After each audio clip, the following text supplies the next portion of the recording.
మన ప్రభువును రక్షకుడైన యేసుక్రీస్తు వారి పరిశుద్ధ నామంలో కూడి వచ్చిన పిల్లలందరికీ నా హృదయపూర్వక వందనాలు తెలియజేస్తున్నానండి. దేవుడు సమృద్ధిగా దీవించుగాక మీకు ఆహ్వానం పలుకుతున్నాను. ఈ లోకంలో మన విశ్వాసులుగా మనకు ఎన్నో శ్రమలు ఉన్నాయి, శోధనలు ఉన్నాయి, సమస్యలు ఉన్నాయి. కొన్నిసార్లు ఉద్యోగాలు పోయిన వాళ్ళు ఉన్నారు, వాళ్ళు ఎదుర్కొంటున్నారు కొత్త ఉద్యోగాలు. తర్వాత ఎన్నో వేషాల గురించి, హాస్పిటల్ గురించి, ఫారిన్ వెళ్ళాలని రకరకాల బాధలు పడుతున్నారు. తర్వాత అప్పుల బాధలు కొందరు ఉన్నారు, కూరుకుపోయినారు, వాళ్ళకి ఈఎంఐలు కట్టలేక, లేకపోతే డ్వాక్రా రుణాలు కట్టలేక బాధపడేటువంటి బిడ్డలు ఉన్నారు.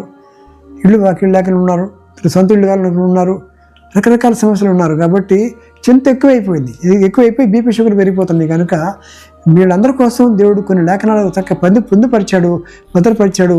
మీ ఇందులో నుంచి ఎలా బయటకు రావాలన్నప్పుడు కొన్ని మాటలు నాకు చూపించడం మీతో పంచుకుంటున్నాను. 1 పేతురు పత్రిక 5వ అధ్యాయం 7వ వచనం. 1 పేతురు పత్రిక 5వ అధ్యాయం 7వ వచనం ఏముంది ఇక్కడ? దేవుడు ఆయన మిమ్మును గూర్చి చింతించుచున్నాడు గనక. ఆయన మిమ్మును గూర్చి చింతించున్నాడు. ఎంత పెద్ద మాట అండి. మనం అనుకుంటాం నా గురించి వాడు పట్టించుకోవట్లేదు ప్రభావ, నా గురించి ఎవరికి పట్టట్లేదు, నన్ను ఎవరు గమనించుకోవట్లేదు, నన్ను ఆదరించలేదు అని మనం ఏడుస్తూ కూర్చుంటాం. కానీ ఏమన్నాడు? ఆయన మిమ్మును గూర్చి, ఆ ప్రభువులు వారు అమ్మా అన్ని శ్రమను పడి ఆయన మన కోసం ప్రాణం పెట్టినటువంటి దేవుడు ఏమంటున్నాడు? మనల్ని ఆయన ఎంతగా ఆదరించే మాట అండి ఇది. ఆయన మిమ్మును గురించి చింతిస్తున్నాడు కనుక నీ చింత యావత్తును ఆయన మీద వేడి. 100% వేయాలి. కానీ అది చేయట్లే మనం. యావత్తు అంటే 100%. నోవా గురించి మాట్లాడితే ఏమంటాడు? అది 7వ అధ్యాయం 5వ వచనం ఉంటుంది. యెహోవా అతనికి ఇచ్చిన ప్రకారము, అతనికి చెప్పిన ప్రకారము నోవాహు యావత్తును చేసెను అనే మాట అంటాడు. ఎంత మంచి మాట అండి. ఇక్కడ ఆదికాండం 7వ అధ్యాయం 5వ వచనం. యెహోవా అతనికి చెప్పిన ప్రకారము నోవాహు యావత్తును చేశాను. 100% సక్సెస్ అయ్యాడు. అందుకే ఆయన మాదిరిగా బతికేసాడు. కానీ ఆయనలో నుంచి యేసుక్రీస్తు వచ్చారు. గుర్తుపెట్టుకుంది ఏమన్నాడు ఇక్కడ? ఆయన మిమ్మల్ని గురించి చింతిస్తున్నాడు. ఎంత పెద్ద మాట అండి. మీరు అనుకోవచ్చు నా గురించి పట్టించుకుంటున్నాడు. ఆయన పట్టించుకునే దేవుడే, మర్చిపోయే దేవుడు కాదు. 8:1 ఎక్కడన్నాడా? ఆదికాండంలో ఏమన్నాడు? దేవుడు నోవహును అతనితో కూడా ఓడలో ఉన్న సమస్త జంతువులను, సమస్త పశువులను జ్ఞాపకం చేసుకుని దేవుడు జ్ఞాపకం చేసుకోడా? ఎందుకు భయపడుతున్నా ప్రియ సహోదరి సహోదరుడా? దాని వాక్యాలు అనుకున్నాయి. అయితే 2వ మాట అంటాడు, అయితే ఎందుకు చింతిస్తున్నారు వీళ్ళంతా? చింతిస్తే ఏమొస్తుంది? బీపీ షుగర్ పెరుగుతుంది అంతే, ఎందుకంటే ఏం లేదు. మత్తయి సువార్తకు వెళ్తే 6వ అధ్యాయం 27 ఏముంటుంది? మీలో నెవడు చింతించటం వలన తన ఎత్తును మూరడు ఎక్కువ చేసుకుంటాడా అని చెప్పాడు. Who can increase his life span by 1 hour if you think ఇవి వరీ అని చెప్పి రాశాడు అక్కడ.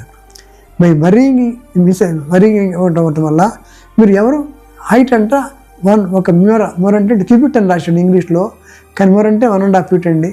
కానీ ఇంగ్లీష్లో మరొక కాన్స్టెంట్ ఏమంటాడంటే who can increase his life span by 1 hour by worrying అన్నాడు. వరీతో ఒక గంట పెంచుకుంటాం, ఆయుష్ పెంచలేం కదండి.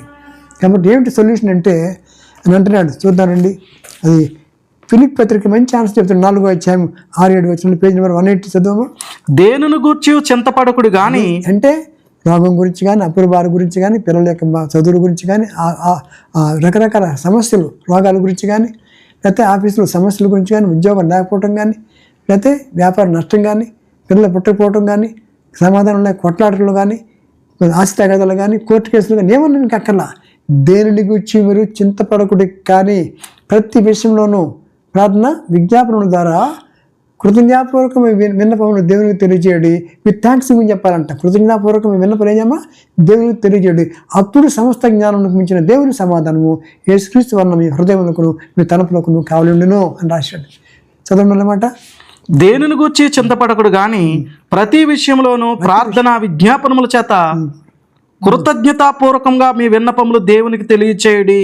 అప్పుడు సమస్త జ్ఞానమునకు మించిన దేవుని సమాధానము యేసుక్రీస్తు వలన మీ హృదయములకును మీ తలంపులను కావలి ఉండును. Praise Lord. దేవునికి మహిమ కలుగునుగా. ఆఖరిగా మాట చెప్తాను. మత్తయి సువార్త 10:30 మాట్లాడుతుంది. వినడు, మీ తల వెంట్రుకలు అన్నీ లెక్కించబడినవి కనుక మీరు భయపడకూడి అంటాడు. ఎంత మంచి మాట. The very hair of your head are numbered అంట. వెంట్రుక లేకపోతే ప్రపంచం ఉండలేడండి.